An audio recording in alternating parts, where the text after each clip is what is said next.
मैं गत 45-46 वर्षों से लगातार बरगद व पीपल के 300 से 400 पौधे प्रतिवर्ष तैयार करके निःशुल्क वितरण करता हूं। ये हैं झुंझुनू के गोपाल कृष्ण शर्मा। यूं तो ये एक प्राइवेट कंपनी में काम करते हैं, लेकिन आजकल इनकी चर्चा ऑक्सीजन बाबा के तौर पर हो रही है। दरअसल गोपाल कृष्ण शर्मा पिछले 46 साल से अपने घर पर पीपल के पौधे तैयार करते हैं और इन्हें लोगों को मुफ्त बांटते हैं। पीपल के पौधे तैयार करने में गोपाल कृष्ण शर्मा की मदद उनका पूरा परिवार करता है। गोपाल कृष्ण का कहना है कि पीपल का पेड़ एकमात्र ऐसा पेड़ है जो 24 में से 22 घंटे ऑक्सीजन प्रोड्यूस करता है। ऐसे में वो लोगों को प्रेरित करते हैं कि हर शुभ घड़ी में लोग पीपल का एक पेड़ जरूर लगाएं। खास बात यह है कि पीपल का पौधा तैयार करने के लिए ये परिवार पूरा खर्च खुद उठाता है और इसे हर किसी को मुफ्त में वितरित किया जाता है। आपको बता दें कि अब तक गोपाल कृष्ण 30,000 से ज्यादा पीपल के पौधे लोगों को गिफ्ट कर चुके हैं। लगातार काटे जा रहे पेड़ों से पर्यावरण असंतुलन हो रहा है। इससे आए दिन होने वाले प्राकृतिक आपदाएं जैसे अतिवृष्टि, ओलावृष्टि, सूखा इसके उदाहरण हैं। इस पर्यावरण असंतुलन को हम स्वयं जिम्मेवार हैं। हमें इन प्राकृतिक आपदाओं से बचना है तो पेड़ों की ओर विशेष ध्यान देना होगा। पापा को इस प्रकार पर्यावरण के प्रति समर्पित देखकर हमें भी उनसे प्रेरणा मिले। अब हम भी प्रतिवर्ष उनके साथ पौधे लगाने में उनकी सहायता। दौसा जिले के बांदीकुई में बहरूपिया कलाकार भूखमरी के कगार पर पहुंच गए हैं। बांदीकुई के वार्ड नंबर 20 में रहने वाले बहरूपिया परिवार में 24 लोग हैं, लेकिन कोरोना की वजह से काम नहीं मिलने और लॉकडाउन की वजह से रोजी रोटी का जरिया छिन जाने की वजह से ये लोग अब मुश्किल में हैं। आपको बता दें, इस परिवार के लोग भारत के साथ साथ जापान, फ्रांस, पेरिस, हांगकांग जैसे कई देशों में अपनी कला का जौहर दिखा चुके हैं। पहले 2019 में परिवार के मुखिया शिवराज उर्फ सुब्रराती बहरूपिया मौत और फिर कोरोना संक्रमण ने इनकी जिंदगी को मुश्किलों के पहाड़ पर पहुंचा दिया है। कि जब से भारत के अंदर इस महामारी ने दस्तक दी है, हम जैसे लोक कलाकारों का जीना बेहाल हो चुका है। गुजारा हो जाते थे, इसके बाप बढ़िया कमा लेते, बढ़िया खाते थे। बहुत बच्चों का ब्याह शादी भी कर लिया, कुछ भी कर ली। 2 साल 3 साल से लॉकडाउन लग गया। उस साल से 2 साल से कमाई उनकी नहीं लग रही। इस लॉकडाउन लगने से इतनी स्थिति खराब है कि हमारे को कुछ खाने के लिए, रसोई में कुछ बनाने के लिए ऐसा कुछ सामान नहीं दिखता है। जाते हैं बनाने के लिए।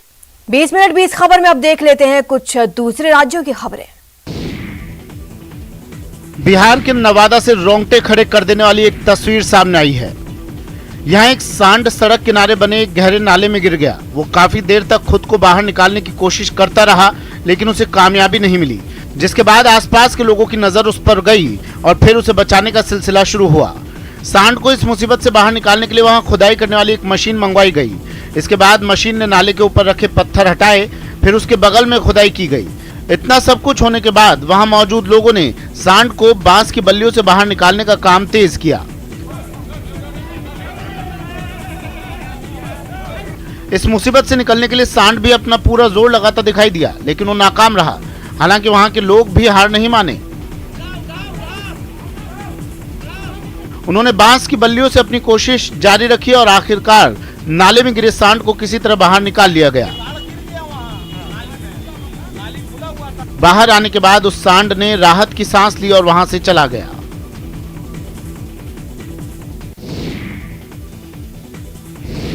यूपी में लागू लॉकडाउन के बावजूद गाजीपुर में हुई एक कुश्ती प्रतियोगिता का वीडियो सोशल मीडिया पर वायरल हो गया। बताया गया कि ये वीडियो 3-4 दिन पुराना है, जिसमें पहलवान और दर्शकों ने कोरोना नियमों की जमकर धज्जियां उड़ाई और रोक के बावजूद बड़ी संख्या में लोग इस दंगल में दिखे। पहलवान और दर्शक किसी के चेहरे पर ना मास्क दिखा और ना कोरोना का खौफ। एक दूसरे से जरूरी दूरी बनाने की तो किसी ने जरूरत ही नहीं समझी। अखाड़े में पटखनी देते पहलवानों को देख लोग सीटी और तालियां बजाते दिखे। हद तो तब हो गई जब जीते हुए पहलवान को गले लगाने के लिए वहां होड़ मच गई। इतना ही नहीं, विजेता पहलवान को पहनाने के लिए मालाएं भी बांटी गईं, लेकिन मास्क दूर दूर तक नहीं दिखे। अब इस मामले में पुलिस ने 80 से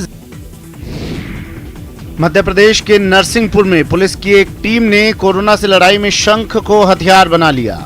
पुलिस वालों ने सड़कों पर घूम घूम कर लोगों से अपने स्वास्थ्य के लिए जागरूक रहने की अपील की और इसके लिए वो पुलिस की गाड़ी में लोगों के बीच पहुंचे। उस गाड़ी की छत पर लाउड स्पीकर लगे थे, जिनकी मदद से उन्होंने शंख बजाने की अहमियत को बड़ी तादाद में लोगों तक पहुंचाने की कोशिश की। लोगों को जागरूक करने के लिए एक पुलिस अफसर खुद भी थोड़ी थोड़ी देर में शंख बजाता रहा, जिससे से ज्यादा लोग उनसे जुड़ सकें। मध्य प्रदेश में कोरोना वैक्सीन लगवाने के लिए चलाए जा रहे जागरूकता अभियान में कलाकारों की मदद ली गई। बताया गया कि प्रदेश के कई इलाके ऐसे हैं जहां टीका लगवाने में लोगों की दिलचस्पी कम है। ऐसे इलाकों में एक इलाका टीकमगढ़ का भी है। वहां से सामने आई एक तस्वीर में कलाकारों की एक टोली एक गांव में घूमती दिखी। पुलिस की अगुवाई में इस टीम ने इलाके की जबान में लिखे गीत को गाकर लोगों को वैक्सीन पर संदेश देने की कोशिश की।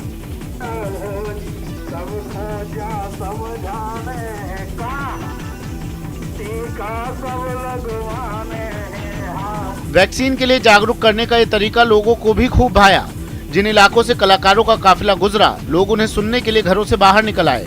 एक बुजुर्ग तो गीत सुनकर जोश से भर गए और वो खुद को डांस करने से रोक नहीं पाए। तेलंगाना के सूर्यापेट में कोरोना नियम तोड़ने वालों पर नजर रखने के लिए ड्रोन तैनात कर दिए गए हैं।